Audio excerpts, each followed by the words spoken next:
मोदी के हाथों में आपके गुजरात का श्री कलश थमा दिया गया। और फिर हुआ क्या? देश ने गुजरात को सुई से सैटेलाइट और गरीबी से गौरव तक यात्रा करते हुए देखा। यहीं इसी साबरमती के किनारे गुजरात मॉडल का सूरज उभरते हुए देखा। क्या है गुजरात मॉडल जो आज एक ग्लोबल बेंचमार्क माना जाता है? अतीत का सम्मान, भविष्य का निर्माण और अपने महान नायकों का गौरव गान। गुजरात के महान क्रांतिकारी श्यामजी कृष्ण वर्मा देश के लिए लड़ते हुए उन्होंने परदेश में प्राण त्याग दिए और मरते मरते एक ही बात कही, जब तक मेरी अस्थियां मेरे भारत नहीं पहुंच जाती मुझे शांति नहीं मिलेगी। ऐ मेरे देश, तेरी मिट्टी में मिल जावा, गुल बन के मैं खिल जावा, इतनी सी है दिल की आरज़ू।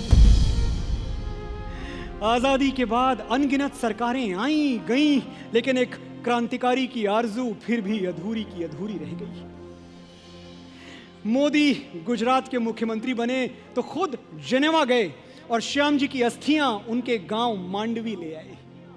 मिट्टी से मिट्टी मिल गई, एक हुतात्मा अपनी मातृभूमि के आंचल में सो गया। मोदी के हाथों एक और कर्तव्य पूर्ण हो गया। श्याम जी की स्मृतियां सूरज की तरह चमकती रहें, इसलिए मोदी ने कच्छ में इंडिया हाउस का भव्य रेप्लिका बनाया और उसे नाम दिया क्रांति तीर्थ। मुख्यमंत्री की कुर्सी को सचमुच मोदी ने कर्तव्यों की कुर्सी बना दिया और उनके कर्तव्यों की सूची में शीर्ष पर रही गुजरात की बेटियां, जिनको मां की कोख में ही मार दिया जाता था। उन्हें सही सलामत दुनिया में लाने के लिए मोदी ने पूरी सरकारी मशीनरी झोंक दी। एक एक पिता के आगे हाथ जोड़े, आने दो गुड़िया को दुनिया में, भगवान तुम्हारे घर लक्ष्मी भेज रहा है, स्वागत करो उसका। होता ना मेहरबान मुकद्दर का डाकिया तो ऐसी मुस्कुराती चिट्ठियां न भेजता, शायद तुम्हारी नेकियां उस तक पहुंच गईं, वरना तुम्हारे घर वो बेटियां न भेजता।